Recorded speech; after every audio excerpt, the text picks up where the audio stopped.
Buenas noches, bienvenidos a Signo Pesos, la economía al alcance de su pantalla. Estos son los temas claves de hoy. El impacto de la automatización en el mercado laboral. Según Fedesarrollo, 6 de cada 10 empleos en Colombia estarían en riesgo. Le contamos cuáles son las profesiones que más se verían afectadas. Mejoran las exportaciones en Colombia. Les tendremos las más recientes cifras entregadas por el DANE y cuáles fueron los productos que más salieron de nuestro país en enero. Preocupado está el gremio de los transportadores por las declaraciones del presidente de Ecopetrol, Ricardo Roa, sobre una posible alza de la CPM. En minutos, las reacciones.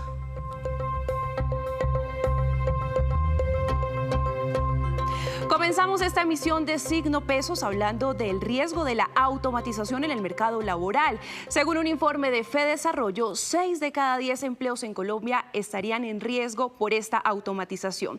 Para ampliar este tema nos acompaña Luis Fernando Mejía, director ejecutivo de Fedesarrollo. Bienvenido a Signo Pesos, buenas noches. Hola Luisa, ¿qué tal? Muy buenas noches, un saludo muy especial para todas las personas conectadas. Muchas gracias. Y como punto de partida, ¿qué se conoce como automatización laboral, doctor Mejía? Pues la automatización se refiere a la introducción de tecnologías como maquinaria intensiva, robots o incluso inteligencia artificial para en algunas ocasiones desplazar mano de obra especialmente no calificada y en otros casos introducir nuevos empleos pero de alta calificación. Es un debate muy interesante que se está dando actualmente en la economía, no solamente colombiana, sino a nivel mundial, sobre justamente cuál va a ser el impacto de estas nuevas tecnologías en términos del empleo, qué ocupaciones van a verse afectadas, cuáles se van a beneficiar, y es obviamente un tema de la mayor relevancia justamente para el futuro del mercado laboral de todos los países. Doctor Mejía, ustedes analizaron los efectos de esta automatización y el cambio tecnológico en el futuro del mercado laboral de varios países, Bolivia, Colombia, Ecuador y Perú. ¿Qué encontraron? Bueno, mientras recuperamos la conexión con el doctor Mejía, vemos en pantalla la afectación por cada uno de los países que justamente Fedesarrollo analizó. Doctor Mejía, ¿me escucha? Sí, perfecto, gracias. Doctor Mejía, entonces la pregunta, ¿qué encontraron en los países analizados? Pues mira, lo primero es tal vez hablar de las cifras agregadas, ustedes las mostraban ahí para cada uno de los países. En promedio para la región andina, que son los 4 países que estudiamos en este trabajo, Bolivia, Colombia, Ecuador y Perú, el 60% de las ocupaciones estarían en riesgo de automatización. En el mediano plazo, no es que inmediatamente se van a perder el 60% de los empleos, es que si no se adoptan medidas de política pública, 6 de cada 10 trabajos en la comunidad andina, y para el caso colombiano también las cifras cercanas, 6 de cada 10, estarían en riesgo de automatización. Para hablar justamente entonces de este tema un poquito más en detalle, Luisa, tal vez explicarle a quienes nos están viendo qué tipo de actividades son susceptibles de automatización, especialmente aquellas que requieren actividades repetitivas de manera rutinaria. El caso, por ejemplo, de servicios administrativos, los contadores, abogados, los propios economistas, también estaremos seguramente siendo reemplazados hacia adelante con la inteligencia artificial, en donde, de nuevo, con el uso de maquinaria, robots o inteligencia artificial, es fácil realizar esas tareas típicas rutinarias a un menor costo, por supuesto, para la empresa. Por el contrario, otro tipo de oficios en donde se requiere mucho más la creatividad, la inteligencia social, la manipulación física, con las tecnologías actuales son difíciles de sustituir. El caso, por ejemplo, de los artistas, los psicólogos, las enfermeras, los trabajadores sociales, que requieren mucha interacción y de creatividad en algunos casos, pues con la tecnología actual son de difícil sustitución.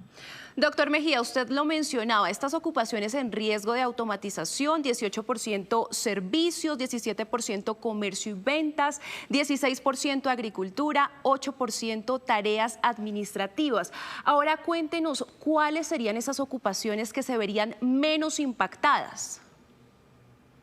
Pues a ver, desde el punto de vista, de nuevo ratifico, de las tecnologías actuales, aquellas ocupaciones u oficios en donde se requieren altos niveles de creatividad, mucha interacción o manipulación física, es difícil hoy en día que sean automatizables. Y esto va desde trabajos altamente calificados, como por ejemplo los psicólogos, hasta trabajos con menor calificación desde el punto de vista de formación profesional, relacionados, por ejemplo, con administradores, terapia ocupacional, enfermeros o enfermeras, en donde todavía la tecnología obviamente no permite automatizar las rutinas que son muy importantes, especialmente cuando hay contactos con otras personas. Así que la automatización traerá riesgos para unas ocupaciones, pero otras en donde, de nuevo ratifico, el nivel de tecnología no ha permitido que eventualmente en el corto o mediano plazo haya altos riesgos de sustitución.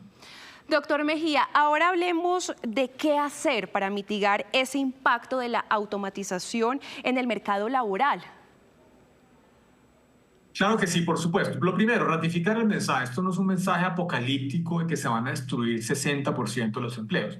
Lo que dice el estudio es que hay un 60% de empleos con actividades fácilmente automatizables que podrían estar en riesgo en el mediano plazo.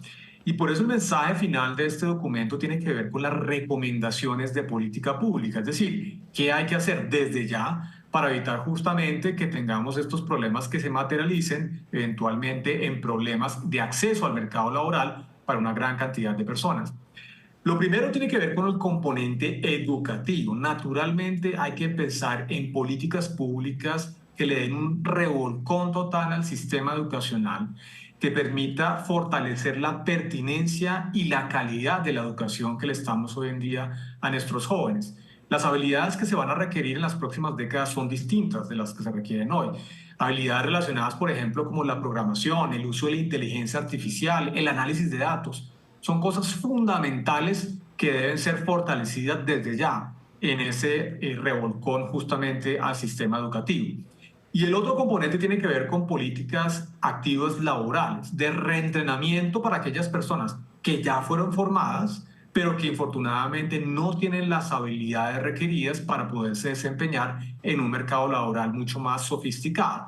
Eso requiere, por ejemplo, el trabajo de instituciones como el SENA para justamente darle un reentrenamiento, unas nuevas habilidades que les permita a estas personas, especialmente las más vulnerables, poderse reenganchar en trabajos relacionados con las nuevas tecnologías y las nuevas habilidades requeridas. Así que temas de empleo, por supuesto, fundamentales, reentrenamiento laboral y obviamente repensar nuestro modelo educativo, reconocer que lo que estamos dándole hoy como enseñanza a nuestros jóvenes muy seguramente no les va a servir en su gran mayoría en las próximas décadas. Doctor Mejía, ¿este mensaje también va para las empresas y los trabajadores? Por supuesto, es un tema conjunto porque así como muchos trabajadores van a verse afectados, seguramente también algunas empresas, si no hacen procesos de adopción tecnológica, si no forman a su capital humano, también van a desaparecer en el mediano plazo. Así que esto es una tarea no solamente del gobierno nacional, las entidades territoriales, es decir, de la política pública, sino también de los actores privados, de las empresas, los trabajadores, que desde ya tenemos todos que estar pensando no en el mercado laboral de hace 30 años, sino en el mercado laboral del futuro. ¿Qué requisitos, qué habilidades se van a requerir? Y desde ya empezar a rediseñar justamente esos pensum, esas habilidades que se están dando en las instituciones técnicas, tecnológicas y universitarias, para que las personas no se vayan a estrellar contra un mercado laboral mucho más sofisticado o con habilidades distintas a las que ellos fueron formados. Doctor Mejía, muchas gracias. Es una realidad y estamos evolucionando también en el mercado laboral. Gracias por su tiempo en Signo Pesos. A ustedes, Luisa, como siempre, por la invitación. Un saludo muy especial. Muchas gracias y hacemos una breve pausa, pero cuando regresemos, espere los datos de las exportaciones en el país y las reacciones del gremio de los transportadores por la posible alza en el galón de la CPM. Ya nos vemos. Gracias por continuar en Signo Pesos y saludo a esta hora a mi compañero Víctor Grosso, quien nos va a hablar sobre las exportaciones en enero. Víctor, ¿cómo nos fue? Luisa, buenas noches a todos los televidentes. Primero, para entender y comprender la importancia de estos datos, hay que imaginarnos a Colombia como si fuera nuestro país un gran supermercado y nuestros clientes fueran los demás países del mundo. Entonces, si un supermercado vende más, pues recibe mejores ingresos y puede crecer y desarrollarse más. Asimismo, le ocurre ocurre a nuestra economía. Si exportamos más, si vendemos más al exterior, esto tiene un impacto positivo sobre la actividad económica, sobre los ingresos de la nación, sobre los impuestos que pagan los exportadores, etcétera, etcétera, etcétera. Luego, recordar, Luisa, que las exportaciones el año pasado se desplomaron, tuvieron meses muy complejos, en parte porque el mundo se estaba desacelerando. Y entonces nuestros clientes allá afuera, en medio de una desaceleración, dejaron de comprarnos muchas cosas y eso impactó a las exportaciones colombianas. Y al vender menos afuera, pues tuvo eso mismo un impacto sobre la actividad económica de nuestro país. Parte de la desaceleración económica que tuvo Colombia está explicada por el freno que tuvieron las exportaciones en el 2023. Ahora, la cifra de enero, que es el dato, la noticia de hoy, es bien importante porque aparentemente, Luisa, esas caídas en las exportaciones, en las ventas externas de Colombia estarían tocando fondo, esas caídas estarían llegando al final. Y si en los próximos meses vemos una recuperación, pues sería algo muy bueno, muy importante, muy positivo para nuestra economía. Ahora sí, veamos las cifras, la anterior gráfica, por favor, porque en enero de este año, le recuerdo, durante todo el 2023, la caída en las exportaciones fue del 13%. En enero de este año vendimos al exterior 3.746 millones de dólares en los productos, bienes y servicios que vendemos al exterior, y esto representó un crecimiento del 1,3%. Y ahora miremos por grupos de los productos que exportamos. En los agropecuarios hubo un crecimiento del 9,1%, en los combustibles una caída del 3%, las manufacturas crecieron las exportaciones un 4,4% y otros sectores tuvieron un incremento del 5%. Aquí es muy importante ver que tuvimos un crecimiento en las exportaciones de sectores distintos a la minería y al petróleo. Victoria, ¿hacia cuáles países se fueron todos estos productos? Este es un informe oficial del DANE y básicamente nuestros mejores clientes o los que más compran los productos colombianos son estos en el siguiente orden. Estados Unidos compra casi el 26% de nuestras exportaciones. En segundo lugar, China, 6,5% de lo que sacamos al exterior se va para China. India, 6,4%, Panamá, 5,4%, México, 4,7%, Brasil, 4,5%, Ecuador, 4,2% de nuestras exportaciones, el resto, pues entre otros países. Importante ver aquí que pese a la reactivación binacional entre Colombia y Venezuela, ese país todavía no figura entre los países a los que más exportamos. Esperemos que esa senda positiva continúe, Víctor. Muchas gracias. Clave los datos de febrero, marzo y abril. Muchas gracias. Gracias.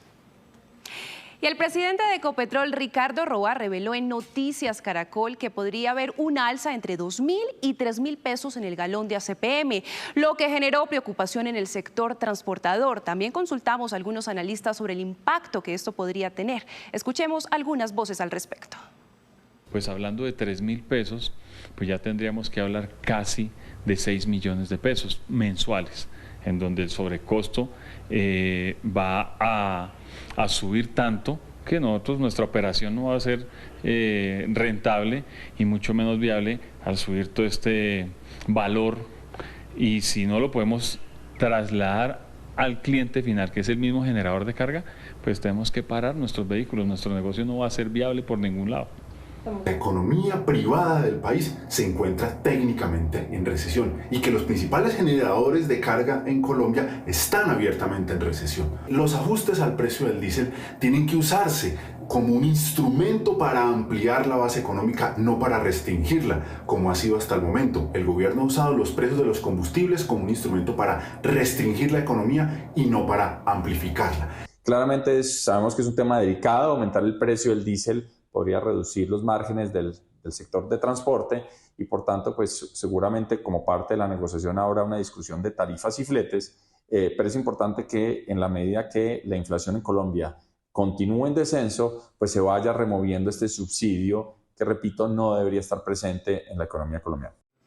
Y antes de despedirnos, los dejo con este dato. Noruega, Irlanda y Dinamarca son los países con mejor desempeño en productividad laboral de los miembros de la Organización de Cooperación para el Desarrollo Económico OCDE, mientras que nuestro país ocupa el último lugar en la lista. Es decir, nos rajamos en productividad, porque a pesar de que trabajamos más horas, aportamos muy poco a la economía. Y así terminamos por hoy. Los esperamos mañana con una nueva emisión y toda la información económica que usted necesita saber. Esto es Signo Pesos, la economía al alcance de su pantalla. Buenas noches.